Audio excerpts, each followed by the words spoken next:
यहाँ पर विजय त्रिवेदी जी, बीच में फिर आपको रुकना पड़ा था। कम से कम योगी आदित्यनाथ ने भारतीय जनता पार्टी के लिहाज से एक रिकॉर्ड तो बना ही दिया है, क्योंकि इसके पहले उनके जितने भी सीएम हुए हैं, चाहे वो कल्याण सिंह हो, चाहे वो राम प्रकाश गुप्ता हो, चाहे वो राजनाथ सिंह हो, तमाम लोगों ने, किसी ने भी 5 साल तक अपने कामकाज को पूरा नहीं किया था। अभी हाल ही में 4.5 साल का सेलिब्रेशन भी हुआ है बीजेपी में, योगी सरकार के 4.5 साल पूरे होने का, और अब 5-6 महीने बाकी हैं। तो उस लिहाज से तो उन्होंने पूरा कर ही लिया है। हालांकि योगी जी जो दावा कर रहे हैं, उनके दावे में कितना दम है, अब इन चेहरों के जरिए क्या वो कर पाएंगे, इसके लिए 22 तक इंतजार करना होगा। जी, इसमें देखिए कि यदि मंत्री बनने से एक तो बात है कि 4.5 साल पूरे किए, उत्तर प्रदेश में पहले मुख्यमंत्री होंगे जिन्होंने 5 साल पूरे कर रहे हैं उत्तर प्रदेश में। हालांकि भारतीय जनता पार्टी के खुद प्रधानमंत्री नरेंद्र मोदी 3 बार मुख्यमंत्री वहां पर रहे हैं, 3 बार चुनाव जिताए, 4 बार मुख्यमंत्री रहे हैं। फिर छत्तीसगढ़ में भी लगातार सरकार चली है, मध्य प्रदेश में भी चली है, तो वो तो अलग मुद्दा है। लेकिन अभी आप देखिए स्थिति क्या है कि हिंदुस्तान का हर छठा जो आदमी है वो उत्तर प्रदेश में रहता है आबादी के हिसाब से। लेकिन सरकार को देखिए तो उसमें उससे भी ज्यादा रिप्रेजेंटेशन है। केंद्र सरकार में 15 मंत्री हैं उत्तर प्रदेश से, यानी हर 5वां जो मंत्री है वो हर जो 5वां एमपी है वो उत्तर प्रदेश को रिप्रेजेंट कर रहा है। और आज जब 60 मंत्री हो गए हैं तो यहाँ भी हर भाजपा का हर 5वां विधायक मंत्री बन गया। तो जब हर 5वां विधायक मंत्री और हर 5वां सांसद जो मंत्री हो जाए केंद्र सरकार में, तो वो एक मदद करेगा सरकार को चलाने में, सरकार को बनाने में। और दूसरा महत्वपूर्ण काम है कि योगी आदित्यनाथ को लेकर आरएसएस की तरफ से क्लीन चिट है और हरी झंडी है कि उनके नेतृत्व में ही चुनाव लड़ा जाएगा।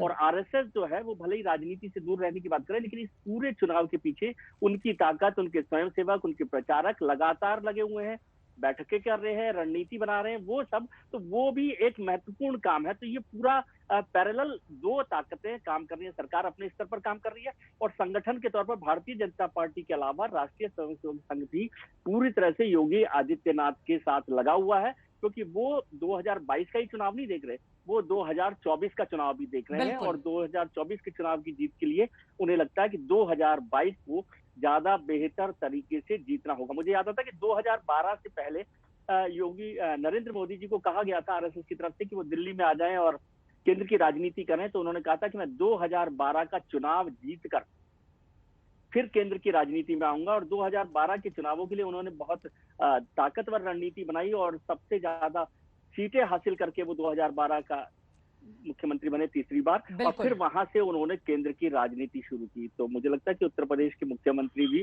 कोशिश करेंगे कि वो एक दमदार वापसी करें। हालांकि चुनाव इतना आसान नहीं है, बहुत मुश्किल है, बहुत सारी मतलब आप कह रहे हैं कि मोदी जी के पद चिन्हों पर चलने की कोशिश मुख्यमंत्री योगी आदित्यनाथ की होगी। प्रभु शरद प्रधान जी कुछ कहना चाह रहे हैं, और जल्दी से एक लाइन बोल दूं। अभी विजय त्रिवेदी जी बोल रहे थे कि हर 6वां व्यक्ति हिंदुस्तान का उत्तर प्रदेश का ही है। तो मुझे कल प्रधानमंत्री ने अमेरिका में जो बातें कही थी कि हर 6वां व्यक्ति दुनिया भर का वो भारतीय है, तो उससे जोड़कर, लेकिन आप अपनी बात पूरी कीजिए शरद प्रधान। मैं सिर्फ इतना कहना चाह रहा हूँ, जो हमारे मित्र विजय त्रिवेदी ने कहा कि मुख्यमंत्री का जो नया स्लोगन है वो मोदी जी वाला कि ना खाऊंगा ना खाने दूंगा, तो ये बात सही है कि ना खाऊंगा तो बात मानता हूं मैं, लेकिन खाने नहीं दूंगा ये बात बिल्कुल सच नहीं है।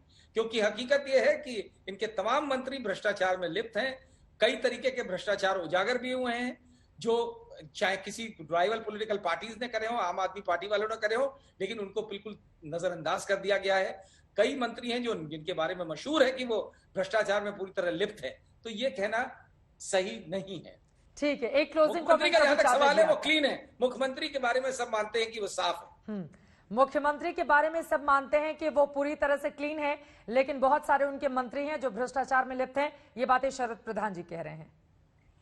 बात ठीक है त्रिपुरा जी, बात इतनी हो रही है कि हर 5वां मंत्री अभी बता रहे, हर 5वां एमएलए मंत्री है, पता नहीं अब कितने मंत्री हैं वहां पर। 350 में से 70 मंत्री होने चाहिए अगर उनकी बात ये है, फिर पता नहीं वहां पर 70 मंत्री हैं, आपको पता होगा याद है आप पर। सवाल ये है कि ये मंत्री विधायक है भारतीय जनता पार्टी के और 60 अंदाजन 5वां, हाँ तो 5वां पर मेरे नॉलेज नहीं है, पर बार बार उसकी बात करें कि एमएलए बनने, मैंने कहा कि नेतृत्व के ऊपर चुनाव लड़ा रहा है। अब हम ये नई थ्योरी निकालने की कोशिश करें कि बाकी एमएलए के नाम से चुनाव लड़ा जाएगा, तो एक अपने आप में बहुत अजीब सी बात होगी।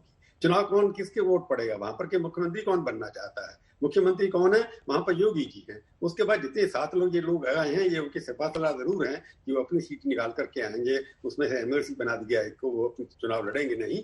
अब यूपी का चुनाव ये कि हमने आगे 312 के जीत करके पिछली बार आए थे, उससे आगे जाते हैं ये नहीं जाते, या उससे कम रहते हैं। 2012 के अंदर एंटी इनकम्बेंसी वोट नहीं पड़ा था, 2017 में एंटी इनकम्बेंसी वोट पड़ा। अब 2022 के अंदर जैसे कह रहे थे एंटी इनकम्बेंसी वोट है, परंतु विपक्ष के अंदर क्या है? विपक्ष के अंदर किसके नाम से वोट है? अखिलेश यादव ये किस तरह दिखाई देते हैं कि मायावती तो अपने घर से बाहर ही निकलती नहीं है, लिख के भाषण पढ़ देती हैं, उनके साथ दूसरा आदमी कौन है पता नहीं है। सतीश मिश्रा जी को कई बार कहती है ब्राह्मण नेता है, तो वहां पर मायावती सिर्फ बाहर निकलती नहीं है, अखिलेश यात्रा पर निकल जाते हैं कभी कभी। अब चुनाव के हमारी बीजेपी पार्टी जो इनकी है, बीजेपी पार्टी अपने आप को एक टीम बना करके चल रही है। उनके प्रधानमंत्री का चेहरा भी है, योगी जी का चेहरा भी है, विपक्ष टूटा हुआ है। अभी भी कह रहे थे करप्शन है या नहीं है, करप्शन के नाम पर वोट शायद पढ़ते नहीं है आजकल। करप्शन एक मुद्दा जरूर बन गया पत्रकारों के लिए, हमारे लिए, परंतु करप्शन अनफॉर्चुनेटली एक एथिकल इश्यू यूपी पॉलिटिक्स में किसी पॉलिटिक्स में नहीं रहा। अगर आप ज्यादा करप्ट हैं तो ज्यादा पॉपुलर हो सकते हैं, परंतु उसके नाम से वोट